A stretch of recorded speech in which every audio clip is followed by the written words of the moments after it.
You ready? Yeah. You ready? All right, hold on. Here we go.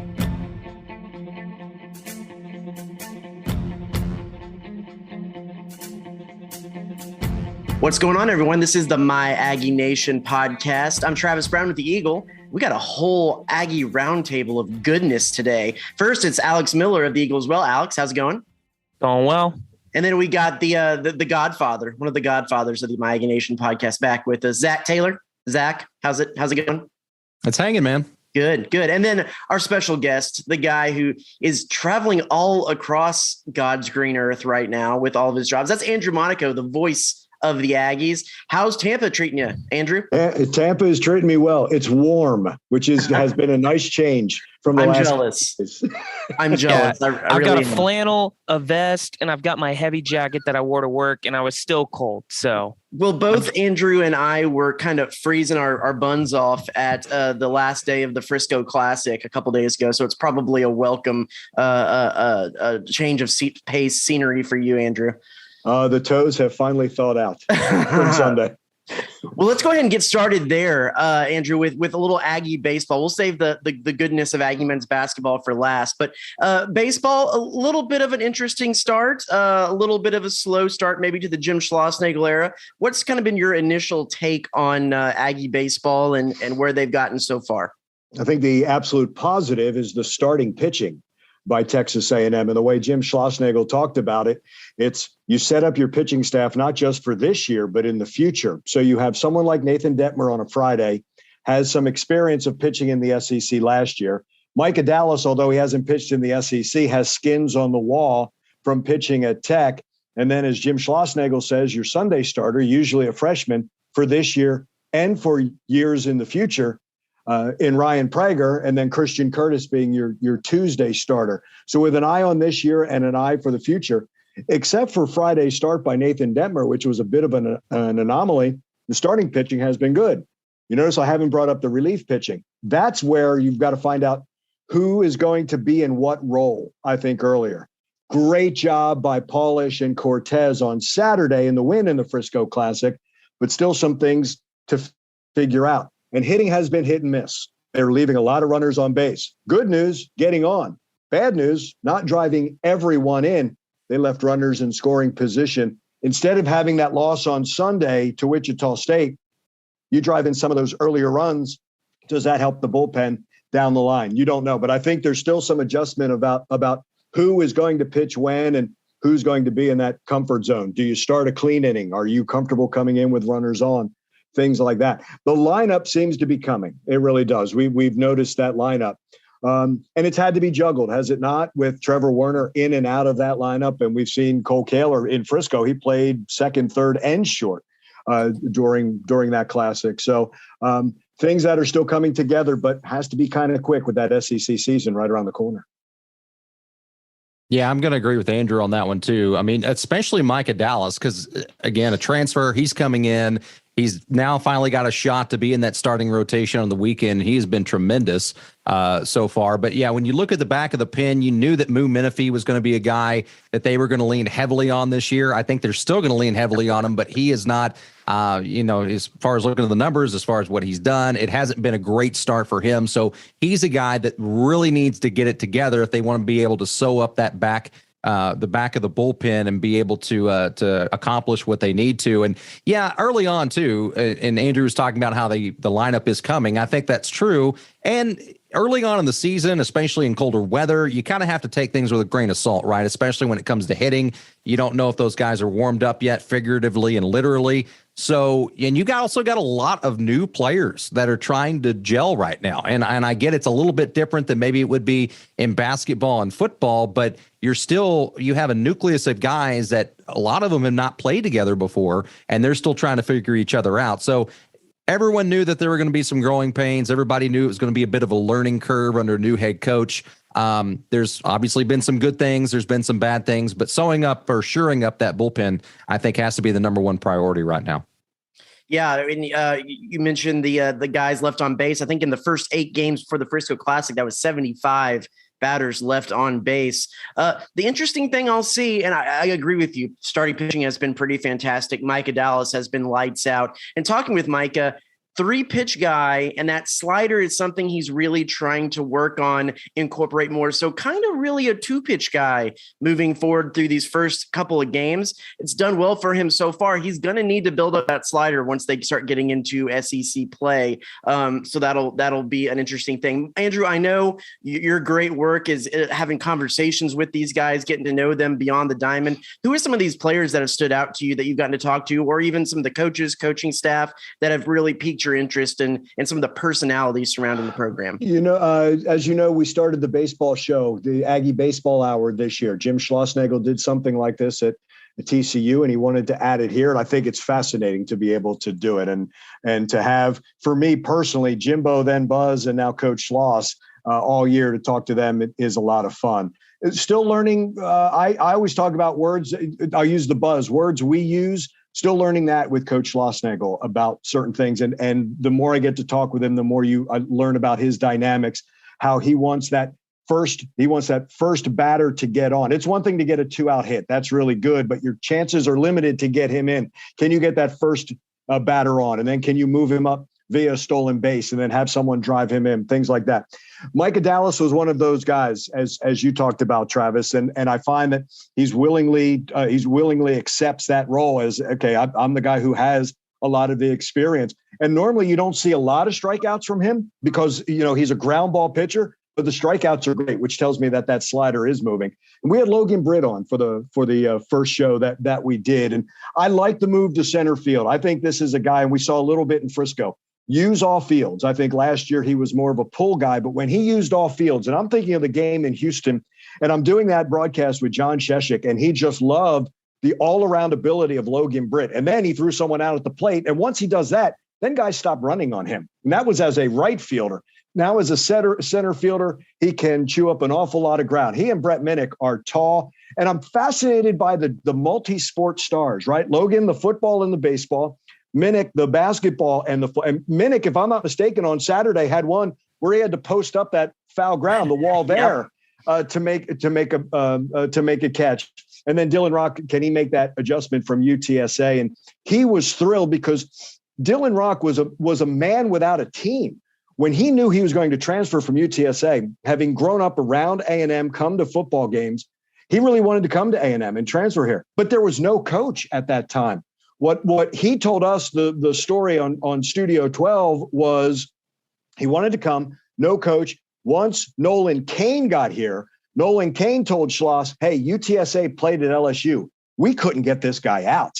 And that kind of opened the eyes as well for him to come here. What does Kalai Harrison do in year number 2? Obviously, he's going to play every inning there at shortstop. How is he going to hit? Is that going to be the next level? I love watching Jack Moss bat, by the way. I think he is as good a bat.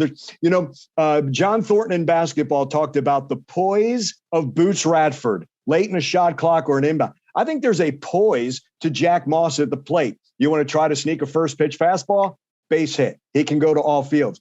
But he doesn't panic with 2 strikes. I think he's sometimes even more difficult to get when you get the two strikes on him. So those are the things. Cole Kaler, obviously, we've seen. I think Troy Claunch becomes as important a person on this team, not just in the lineup, but his experience and how he is going to affect that pitching staff, that quarterback on the field, to mix metaphors and sports. And I think it's going to be a lasting impact for the pitchers and also the lasting impact for the catchers on this squad, what they will learn from him. Yeah, Dylan Rock, a guy who has pretty much every time he's gotten on base, he's trying to swipe a bag and has done pretty good jobs on that. Alex, our local food reporter, I think has a question. Alex. Yeah, Andrew, did you get any good food up in Frisco? And you got your eye out on any spots over in Tampa this week? In Tampa, first and foremost, I will be looking for a Cuban sandwich. So I'm on that look. Right after this, I'm on my look. I had a great one at the Orange Bowl from Miami. So looking for that, especially in this area. Frisco, no, because it was up and back for me. So I went up on Friday, came back, did basketball Saturday, up and back again. So I did not get to take advantage. And Alex, as you know, Thomas Dick is a foodie as well, SID for baseball. He had, I think it was Tommy's Tamales was up there. And there was one other place wanted to go to. But yeah, you try to check out something something local if possible, but I couldn't do it in Frisco. I'm on the search here in Tampa. I can confirm that the pretzel at Riders Ballpark was slightly above average. Was it? Yeah, it was slightly above. It was a little cold, slightly above average. It is no Ben's pretzel. Nothing compares to Ben's pretzel. No, you knew the bar was low when Thomas said that the pretzels are at that ballpark in the past were subpar and really subpar. So for you to get above average, something really happened. Maybe it was just the heat lamp. Slightly above. Yeah. So let's go ahead and some more shift salt gears. to the ingredients or something.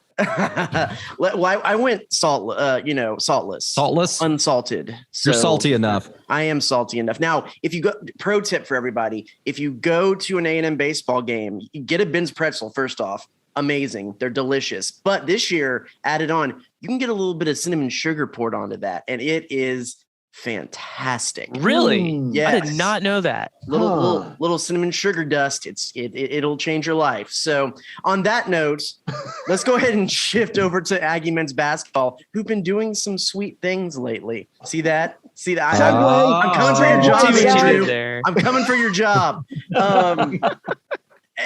Andrew, it's a team that I know Buzz Williams called it heartbreak when they were going through that 8-game losing skid. They were able to win, I believe, was it 4 of 5 there in the final stretch, and they're going in the SEC tournament. What's that vibe like, and what have you seen from this team, especially in that last little bit that they've been able to win and have fun? They said. Yeah, you know what? I think that's it. And it is a different vibe. It's interesting. Everybody wanted to know, could they go 500 in the conference? They did. It's the way they got to 500 is what nobody expected. I don't know if anybody expected 4-0 to start. I know we didn't expect 8 losses in a row. That's for sure. And then the team we're playing tomorrow in Florida, that started this 5 of 6 and winning the last 4. Especially that win at 25 Alabama seemed to really, really do a lot for the confidence here. So what Buzz has told us post-game a lot of times is, you know what? I'm going to play the 5. We're going to give us max effort. And that's where this starting 5 is now. And he's going, I don't want to say positionless, but I think he's taken the labels away from players. You don't necessarily have to be a point guard to initiate the offense, but we can put the ball in Quentin Jackson's hands or Boots Radford's hands. Hey, it could be Wade Taylor or Hassan Diarra. That's fine, the point guard. But sometimes they're not going to be on that floor. And I like they're taking their shots. They're really running a more efficient offense, if you ask me, and they're finding the mismatches. That's what I like. I think that IQ is coming through. So, and I talked about that the poise of Boots. If he's got the mismatch, they put the ball in his hands, and then he just takes that guy usually to the rack, and he can finish left hand, right hand, very good around the rim. Late shot clock, ball in his hands. Same thing with Quentin Jackson. Not a lot of panic. And when you've got a number 15 and Henry Coleman III, that's the other thing. They now have a big 3, which I think they were looking for. You talk about teams that are like, as much as the chemistry was good and what the staff did, putting this team together from recruiting and transfer portal, and they had the chemistry early, then it developed more in the SEC. What I found interesting in the 8, if they had gotten blown out in all 8 of those losses, I think it would have been really different. The frustrating part is they were a possession or 2 away in all of those games, and they talked about that thin line between winning and losing, but they kept ending up on the losing side. They have found a way now to be more efficient on offense, get their shots. Look, everything still runs off their defense. And I think that's the thing. It travels. And it travels in conference. It travels on the road. Hopefully it travels here into the SEC tournament. But they really play everything out of their defense. Now that they are scoring on offense, you can set up that defense when the other team has to take the ball out of the basket. It gives them the chance to not turn it over, to get a shot on the rim and get an offensive rebound. They're very good. It's the defensive rebounding that has gotten a lot better in these last 6 games. They are not allowing the opposition second and third cracks at the basket. They've really tightened that up for sure. So I know the entire team as a whole has been playing better here of late, but when you look at Quentin Jackson, and again, he's a guy that was leading the team in scoring already, coming off the bench. He was getting plenty of minutes that were in the ball game. But since he's been in that starting lineup, they've been 5-1. since he got in, with the only loss coming to top-ranked Auburn. Does that make any kind of difference when you have a guy like that in the starting five? Yeah, I think it does. Now, I never minded him coming off the bench because I think he's a tough player to match from the other team's bench. Right. I don't think a lot of teams have a player like that, but I think it does give you more of those weapons. Like, who is going to? You've got to choose who's going to guard Q now and who's going to guard Boots. Your big can take Coleman, and if you don't have someone who is good enough to guard, and with the IQ of, look, Quentin Jackson, for much the early part of his career was exclusively downhill, and that led to the charges, and it would limit his minutes. But now that he's added a pull-up, now that he's added the penetration, and he can pitch to a Henry Coleman or an Andre Gordon running the baseline, something like that, more dangerous. No, I don't think it's a mistake. And see, I always thought you had your maroon team, your starter, and your white team were your next five. And this team's deeper than a lot of teams. And to me, I would always joke with Dr. Thornton, like, okay, you take maroon, I'll take white. I'm fine. I like that five. But I just think this starting five is a little more energy. If they had a problem early in the season, they got off to slow starts and then had to dig out of holes. Even though they beat Missouri, they were down 11-0 by the second time out. They were down to Arkansas on the road, only to lose in overtime. I think this allows them to get off to a much quicker start and not have to play from behind. I think Quentin Jackson has had that kind of effect. Andrew, I know you sat down with one of your conversations with Quentin Jackson recently. What were some of the highlights of that? Because, man, when you talk about guys who are enjoyable to interview and always have something good to say, he's high on that list. Yeah, I needed the long form to get more of what he appreciates about Buzz Williams, about how it's more than just basketball for him, and how he's changed in just the 3 years here. You know, the other thing was, I wasn't sure at this time last year he was coming back. I don't think any of us knew what he was going to do. And I know early in the year I had asked him about unfinished business, but I think he's been an integral part. I almost feel at times that this is the foundation year for Texas A&M basketball. But I think it's important that he and Dre and Haas and even a guy like Hayden Hefner have been here throughout, that they are part of this foundation. And Q has kind of set the tone with everybody else to have another valuable player like Boots, who's been through, skins on the wall through the ACC at Virginia Tech. But for me, it was just how he's grown as a person, how he's grown as a leader. He had mentioned a couple times he needs to be a better leader for this team, how he has adopted Manny Obaseki and Wade Taylor, and that the legacy of Q is going to be through those guys, similar to what Christian Kirk did for football for Travion Williams, similar to what Bobby Brown has done for those D linemen, what I think DeMarvin Leal will do as well. To me, I just needed a longer form and to get him on record of what A&M has meant to him and really what he has meant to A&M. I think he's been a big part of this team embracing fans, being out in the community, if it's passing out breakfast tacos, if it's going to Midnight Yell. I just, the post game and sawing them off with the Reed Rowdies, things like that. I think he's been a big part. I think he's a likable person, Travis. I really do. And I'm glad that we had an extra year. And I'm happy for him because I think had he gone on to whatever he was going to do next after 2 years, I think there would have been something nagging in that it was taken away from him. Not that he didn't give his all, that it was taken away, an SEC tournament his first year. And then all of February, COVID took that away from him. And I think this is much more fulfilling for him. But as a young man, his mom then texted me and said, she listened, I am amazed how mature he is. And that's something special when you hear that from somebody's mother. Well, this is certainly a pivotal week for the A&M men's basketball team in terms of their postseason hopes. What do you kind of make of the Aggies' resume right now? What do you really feel like they need to do there in Tampa at the SEC tournament to, maybe have a chance to back into the NCAA tournament or at least secure an NIT bid? I think as eye-opening as the win at Alabama was, I think they must beat Florida. Both teams on the bubble. It's a fascinating matchup. And then to meet Auburn, one, they have to play better against Auburn. I think they've got to beat Auburn to put themselves in consideration. I don't know if that does it all, but for them to get into the NCAA tournament and things still look, there's things out of their control that have to happen. You can't have, one bid leagues losing and getting a second team in there, that's going to hurt them. A lot of things. But I think having to win the first two is the first step. That's what they can control. I believe there's a postseason somewhere for them right now, but I think they could really lock up more. And I think that would be a very good thing for this team. But the NCAA would really be a validation for what they've done in this back third of the SEC conference. And I'm interested to play Florida because even though that's when this run started, that wasn't a great game by A&M. They took a great lead, but again, they just kind of hung on and needed Wade's 3 free throws. But then they really got it going. So it's going to be interesting to play Florida again with, I'm almost calling this a new team. And then how will they match up against Auburn, which I think is a tough matchup with their length and what they do. I think they've got to take 2 to get consideration. Anything more than that really puts them in a good position.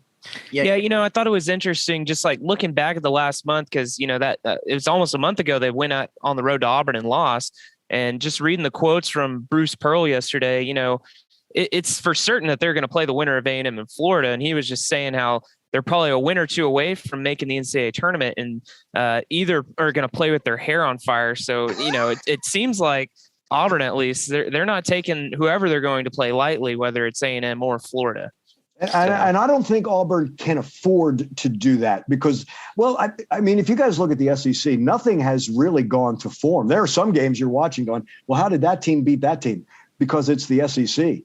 Look, Missouri was lost by a point to Auburn. I mean, there were the scares by Auburn, and I think Bruce Pearl has to do that for this team. They are not going – no one's going to skate through this tournament. And you're right. For Florida and for Texas A&M, that is going to be a game that's going to decide who gets to move on and either be more on the bubble or that bubble's going to pop. But yeah, see, I almost think it's the same as 2 years ago when this team had won 5 of their last 7 and never got to play in the SEC tournament. And that was going to be Missouri in the first round. And if you all remember, it was going to be Auburn again after the Aggies had won at Auburn at the end of the year and spoiled their undefeated home season. So the parallels are a little fascinating to 2 years ago where that team seemed to gel at the end of the season as well. I think one of the most refreshing things about covering this team is the fact that Buzz Williams, even though some of the things come across as cliches, they're not cliches. And so when he does say the SEC is a fine line, I mean, you look, the difference between 5th and 10th is like a game, maybe 2 games. I mean, it really is a fine line there in between all of it. And that's kind of case in point in that. So let's I like to play around. BartTorvik.com has a great little tool on there where you can put in games, put in wins and losses, and through their metrics, it kind of shows what the field of 64 and left out it is. By their metrics, a win over Florida and a win over Auburn puts them in the last 4 byes of the NCAA tournament. So not exact science because it is a committee that puts this through, but they probably need 2 wins according to their metrics to have a look at that NCAA tournament, just like you were saying. I want to wheel around everyone with this question once, and then I think, Alex, you got one to close us out here. But so that let's say that they beat Florida, lose to Auburn, or some combination of that, and they end up getting a high seed in the NIT. Is the NIT a step in the right direction for this program? Zach, what do you think? Given what we saw during an 8-game losing streak, I think there would be many that would be happy about it. It's hard to gauge with everything that's gone on these last 2 years. I mean, obviously, the team was being successful before they were supposed to go to the SEC tournament in 2020. So you wonder 2020. So you wonder how successful that team would have been if they had gotten into the postseason. Of course, last year, you got to take that with a grain of salt. So yes, given what happened, given the turnover that occurred in the offseason and bringing in a lot of guys who had never played together before and being able to end the year the way that they have. And then, of course, hopefully in the SEC tournament, I think there'd be lots of people that'd be happy with the direction of that. Alex, it's year 3 of Buzz. A lot of people are saying it's year 3. Year 3 is when he took Virginia Tech to the NCAA tournament. Is NIT good enough for year 3 with the context of everything that's gone on? I say yes. And Travis, we've talked about it a lot. I think you got to say that year 2 is a mulligan given everything that happened. And, when you look at the pieces that are going to come back, when you look at how Wade Taylor's kind of emerged as a key player in this team, Henry Coleman's definitely, as Andrew said, one of the big 3. He's only a sophomore. He's coming back. Boots Radford, he's going to come back. The pieces are there and the growth has occurred. They're going to certainly miss Quentin Jackson moving forward. But yes, they haven't been to the postseason in like 4 years. If you would have told A&M fans at the beginning of the season that, hey, A&M's going to be having a shot at the SEC tournament to play in the NCAA tournament, but they're going to play in the NIT, I think they probably would have taken it. And it certainly didn't go the way that most people probably would have expected it. But yes, I certainly think this is a step in the right direction. And especially when you consider the pieces that will be coming back next season. Yeah. And Alex, and to your point, a postseason not only would be good for the guy that we mentioned, and I'll throw this to you, Andrew, too, Quentin Jackson, who probably might have played his way into a D-League contract with this last couple of games. A couple more games under his belt there could be good for him. Kind of same question and those thoughts to you, Andrew. Yeah, let me start with Quentin Jackson. It goes back to what Jimbo Fisher says, put it on film, right? Now it's more film for someone to watch. And I think what helps Q is he's always been a willing defender, which I think helps if he wants to go somewhere next level in professional basketball. You'd start at the beginning of the season. Would you have taken 20 wins? Yes. Would you have taken 9-9 in the conference? Yes. To Alex's point, long and winding road to get there, but that's what you get. I think it's a step forward, and I think the way they're playing at the end of this season makes it a little more memorable, and not just for these players, but I think there's some excitement. If you are a recruit, do you want to be a part of this? If you are a transfer, do you want to be a part of this? I think that's also the yes. And if you're how players recruit players.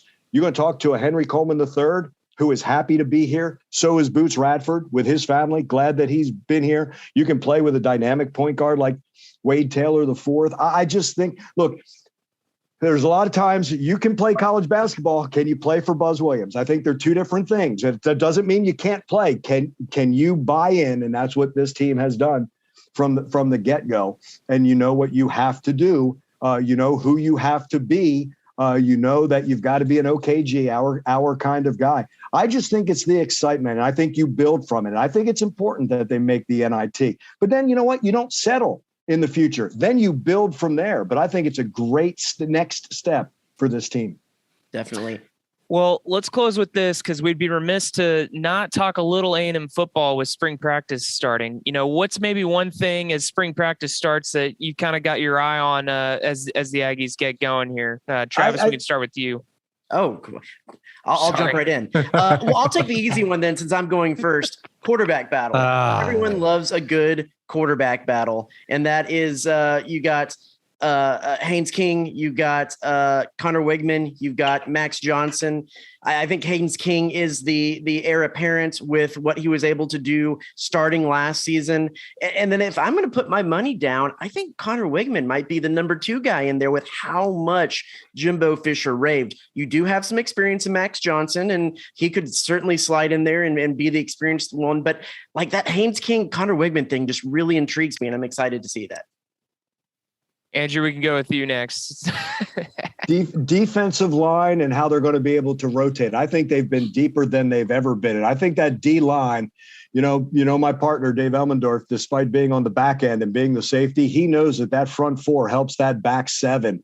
And I like the depth that they have. I think they're losing a lot of talented people, but they were able to rotate in a lot of young people. And I think what Elijah Robinson and Terry Price have done for that D line, I'm excited to see that. And I think that back end as well. I think the competition.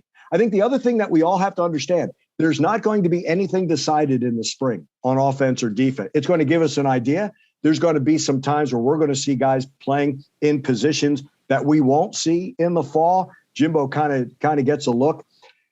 This one as well. I was so impressed by what Bryce Foster and Ruben Fothery did on that offensive line, as well as a Layden Robinson, as well as an Aki Agumbi. Interested in that offensive line, that who's going to be where. I don't know if Ruben Fothery got nearly enough credit. I have to chuckle because everything I saw leading up to the postseason and the playoff, they all raved about Will Anderson. you guys remember Will Anderson's name when the Aggies played Alabama? I don't remember him being in a ton of plays. That was a true freshman who did a very nice job against him. And I think those are great building blocks for that offensive line in the future. I'm interested to see what's going to emerge out of this tight end competition. You have a ton of talent, young talent, kind of unproven talent in some ways. And, Baylor Cupp is the elder statesman there, but who's going to pick up the reins that Jalen Wademeyer left? Who's going to take over that position? Because a lot is made about the wide receiver position. And of course, that's a big question mark coming in, but really the fail safe. And I think a key part of any Jimbo Fisher offense is going to be at tight end. Who is going to fill those shoes? And that's going to be fun to watch this spring. And then of course, going into the fall. Well, speaking of back ends, Zach Taylor is always bringing up our back end. So thanks for that, buddy. I don't even know what that means. Anyway, that's all the time. That. That's all the time. I just had to get one Zach Taylor shot into this podcast. One little zinger in there. Okay, I haven't appreciate filled it. my quota yet, so it's been a while. Anyway, so that's all the time we have for the show. Big thank you to Andrew, one of the best in the business for what he does. Always great to have him on the show. So thanks for giving us a few minutes of your time. Go find your Cuban sandwich. Absolutely. Thanks for having me. Always. So for Alex Miller, Zach Taylor, I'm Travis Brown. This is the My Aggie Nation podcast. We'll see you next week. It seems like every day, everything just has a way to burst at the seams. But if we don't watch what we're doing, our hearts will get ruined by silly things. Good love ain't easy, girl, we know that's true. And if we want to keep it, we gotta watch everything that we do, yeah. Don't wanna make sure, my baby, make sure you're sticking with me. Don't wanna